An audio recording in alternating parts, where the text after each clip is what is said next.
माह के शुक्ल पक्ष की एकादशी को देव उठनी एकादशी, देवस्थान एकादशी, देव उठनी 11, प्रबोधिनी एकादशी आदि नामों से जाना जाता है। इस दिन श्री हरि विष्णु की निद्रा से जागते हैं और यहाँ पढ़े पौराणिक कथा के बारे में हम आज जानते हैं।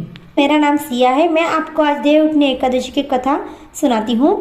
आपको इसी तरह की कुछ कथा व्रत के संबंधी कुछ जानकारी चाहिए या माहिती चाहिए तो मेरे चैनल को लाइक करें, सब्सक्राइब करें और शेयर करें। एक राजा के राज्य में सभी लोग एकादशी का व्रत करते थे। प्रजा तथा नौकर चाकर से लेकर पशुओं तक को एकादशी का दिन का अन्न नहीं दिया जाता था। एक दिन किसी दूसरे राज्य का एक व्यक्ति राजा के पास आकर बोला, महाराज कृपा करके मुझे नौकरी पर रख ले। तब राजा ने उसके सामने एक शर्त रखी कि ठीक है रख लेते हैं, किंतु रोज तो तुम्हें खाने को सब कुछ मिलेगा पर एकादशी को अन्न नहीं मिलेगा। व्यक्ति ने उस समय हाँ कर ली, पर एकादशी के दिन जब उसे फलाहार के सामान दिया गया तो वह राजा के सामने जाकर गिड़गिड़ाने लगा, महाराज इससे मेरा पेट नहीं भरेगा, मैं भूखा ही मर जाऊंगा, मुझे अन्न दे दो। राजा ने उसे शर्त की बात याद दिलाई, पर वह अन्न छोड़ने को राजी नहीं हुआ। तब राजा ने उसे आटा, दाल, चावल आदि दिए। वह नित्य की तरह नदी पर पहुंचा और स्नान करके भोजन पकाने लगा। जब भोजन बन गया तो भगवान को बुलाने लगा, आओ भगवान भोजन तैयार है। उसने बुलाने पर पीताम्बर धारण किए भगवान चतुर्भुज रूप में आग प्रथम पहुँचे और प्रेम से उसके साथ भोजन करने लगे। भोजन आदि करके भगवान का अंतर्धान हो गया तथा वह अपने काम में चला गया। दिन बाद अगले एकादशी को वह राजा से कहने लगा कि महाराज मुझे दुगना सामान दीजिए, उस दिन तो मैं भूखा ही रह गया था। राजा ने कारण पूछा तो उसने बताया कि हमारे साथ भगवान भी खाते हैं, इसलिए हम दोनों के लिए यह सामान पूरा नहीं होता है। यह सुनकर राजा को बड़ा आश्चर्य हुआ। वो बोला, मैं नहीं मान सकता कि भगवान तुम्हारे साथ खाते हैं। मैं तो इतना व्रत रखता हूँ, भगवान तो मुझे दर्शन दिया नहीं और तुमको दिया। राजा की ये बात सुनकर वो बोला, महाराज यदि विश्वास न हो तो साथ चलकर देखे। राजा एक पेड़ के पीछे छिपकर बैठ गया। व्यक्ति ने भोजन बनाया तथा भगवान को शाम तक पुकारता रहा, परंतु भगवान न आए। अंत में उसने कहा कि हे भगवान, यदि आप नहीं आए तो मैं नदी में खुद का प्राण त्याग दूंगा। लेकिन भगवान नहीं आए। तब वह प्राण त्यागने के उद्देश्य नदी की तरफ बढ़ा। प्राण त्यागने का उसका दृढ़ इरादा जान शीघ्र ही भगवान के प्रकट होकर उसने रोक लिया। वह साथ ही बैठकर भोजन करने लगे। खा पीकर वो उसे अपने विमान में बिठाकर अपने धाम ले गए। यह देखकर राजा ने सोचा कि व्रत उपवास से तब तक कोई फायदा नहीं होता जब तक मन शुद्ध ना हो। इससे राजा का ज्ञान मिला। यह भी मन से व्रत उपवास करने लगा और अंततः स्वर्ग में प्राप्त हुआ। व्रत की कथा 2। एक राजा था, उसके राज्य में प्रजा बहुत सुखी थी। एकादशी का कोई भी अन्न नहीं बेचता था, सभी फलाहार करते थे। एक बार भगवान ने राजा का परीक्षा लेनी चाहिए। भगवान ने एक सुंदरी का रूप धारण किया तथा सड़क पर बैठ गए। तभी राजा उधर से निकला। सुंदरी को देख के चकित रह गया। उसने पूछा कि हे सुंदरी, तुम कौन हो और इस तरह यहाँ क्यों बैठी हो? तब सुंदरी सी बने भगवान से बोली, मैं निराश्रिता हूँ, नगर में मेरा कोई जाना पहचाना नहीं है, किससे सहायता मांगू? राजा ने उसके रूप पर मोहित हो गया और बोला, मेरे महल के चलकर मेरी रानी बनकर रहो। सुंदरी बोली, मैं तुम्हारी बात मानूंगी, पर तुम्हें राज्य का अधिकार मुझे सौंपना होगा। राज्य पर मेरा पूर्ण अधिकार होगा। मैं जो भी बनाऊंगी तुम्हें खाना होगा। राजा उसके रूप से मोहित था। अंततः उसने उसकी सभी शर्तें स्वीकार कर ली। अगले दिन एकादशी थी। रानी ने हुक्म दिया कि बाजरा में अन्य दिनों तक तरह अन्न बेचा जाएगा। उसने घर में मांस, मछली आदि पकवाए तथा परस्पर राजा से खाने के लिए कहा। यह देखकर राजा बोला, रानी आज एकादशी है, मैं तो केवल फलाहार करूंगा। तब रानी ने शर्त याद दिलाई कि और बोली, या तो खाना खाओ, नहीं तो मैं बड़े राजकुमार का सिर काट लूंगी। राजा ने अपनी स्थिति बड़ी रानी से कही तो बड़ी रानी बोली, महाराज धर्म न छोड़िए, बड़े राजकुमार का सिर दे दे।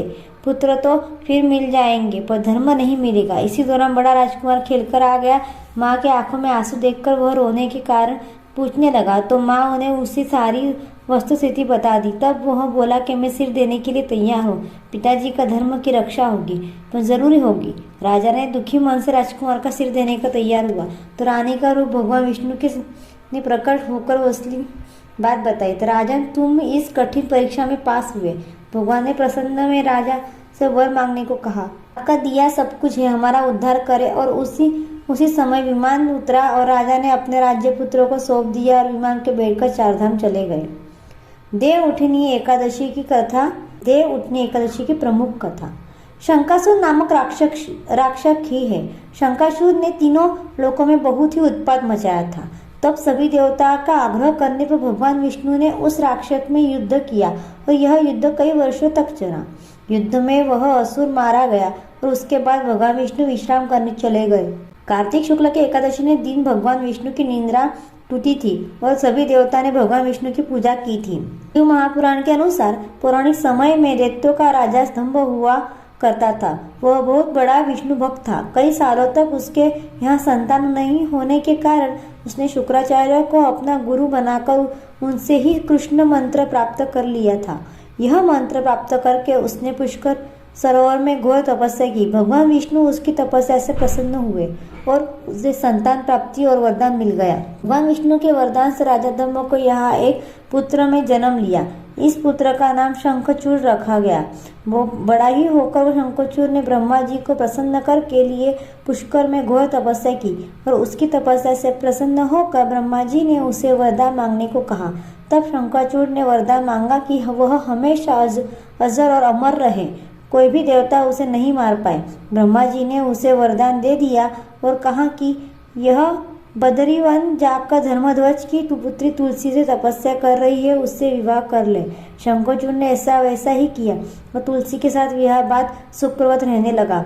उसने अपने बल से देवताओं को, असुरों को, दानवों को, राक्षसों को, गंधर्वों को, नागों को, किन्नरों को, मनुष्यों को तथा त्रिलोक के सभी प्राणियों पर विजय प्राप्त कर लिया। यह भगवान विष्णु के परम भक्त था। शंखचूड़ के अत्याचारों से सभी देवता परेशान होकर ब्रह्मा जी के पास गए और ब्रह्मा जी ने उन्हें भगवान विष्णु के पास भेजे और भगवान विष्णु ने कहा कि शंखचूड़ की मृत्यु भगवान शिव के त्रिशूल से ही होगी। अंततः आप उनसे पास जाए और भगवान शिव का चित्ररथ नामक गण को अपना दूत बनाकर शंखचूड़ के पास भेजा। चित्ररथ ने शंखचूड़ को समझाया कि वह देवता के उनका राज्य लौटा दे, परंतु शंखचूड़ ने मना कर दिया और कहा कि वह महेश्वर से युद्ध करना चाहते हैं। भगवान शिव को जब यह बात पता चली तो वे युद्ध करने के लिए अपनी सेना लेकर निकले पड़े।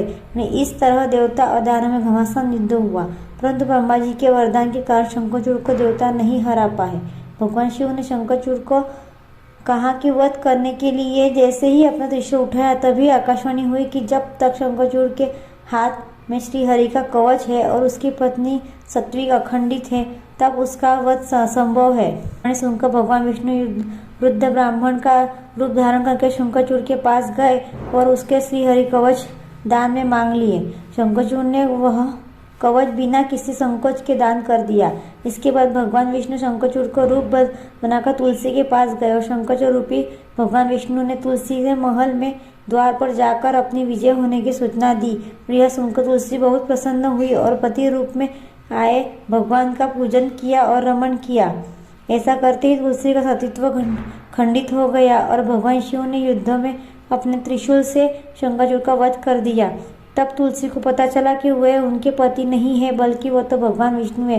क्रोध में आकर तुलसी ने कहा कि आपने छल पूर्वक मेरा धर्म भ्रष्ट किया है और मेरे पति को मार डाला है, अतः मैं आपको श्राप देती हूँ कि आप पाषाण होकर धरती पर रहेंगे। तब भगवान विष्णु ने कहा कि देवी, तुम मेरे लिए भारतवर्ष में रहकर बहुत दिनों तक तपस्या कर चुकी हो। तुम्हारा यह शरीर नदी के रूप में बदल कर गंडक नामक नदी में रूप में प्रसिद्ध होगा। तुम पुष्पों में श्रेष्ठ तुलसी के वृक्ष में बन जाओगी और सदा मेरे साथ रहोगी। तुम्हारा श्राप को सत्य करने के लिए मैं पाषाण और शालिग्राम बनकर रहूंगा। गंडकी नदी के तट पर मेरा वास होगा। देव प्रबोधिनी एकादशी के दिन भगवान शालिग्राम और तुलसी का विवाह संपन्न कर मांगलिक कार्यों का प्रारंभ किया जाता है। हिंदू धर्म के मान्यता के अनुसार इन दिनों तुलसी और शालिग्राम का विवाह करने से अपार पुण्य प्राप्त होता है। जानते हैं इस व्रत का पूजन कैसे करते हैं। देवउठनी एकादशी के दिन व्रत करने वाली महिला प्रातःकाल से सारा नृत्य होकर आंगन में चौक बनाए, पश्चात भगवान विष्णु के चरणों में कलात्मक रूप से संकित करे, फिर दिन में तेज धूप में विष्णु के चरणों में ढंग दे। देवउठनी एकादशी की रात्रि के समय सुभाषित स्तोत्र पाठ, भागवत कथा, पौराणिक श्रवण और भजन आदि गायन करे। शंखनाद, मृदुंग, नगाड़े और वीणा बजाए, विविध प्रकार के खेलकूद, लीला, नाच आदि साथ मंत्र उच्चारण करते हुए भगवान का नाम लिए। ऐसे व्रत पूंजे भगवान के लिए भगवान का मंदिर अथवा सिंहासन के विभिन्न प्रकार के लता पत्र, फल और पुष्प वदंबर आदि से सजाए। आंगन में देवस्थान का चित्र बनाए। तपस्या फल, पकवान, सिंगोड़े के गन्ने आदि चढ़ाकर डालियों को ढक दे तथा दीपक जलाए। विष्णु पूजा या पंचदेव की पूजा विधान अथवा रामचंद्र का आदि के अनुसार श्रद्धापूर्वक पूजन तथा दीपक, कपूर आदि से आरती करें। इसके बाद मंत्र पुष्पांजलि करें।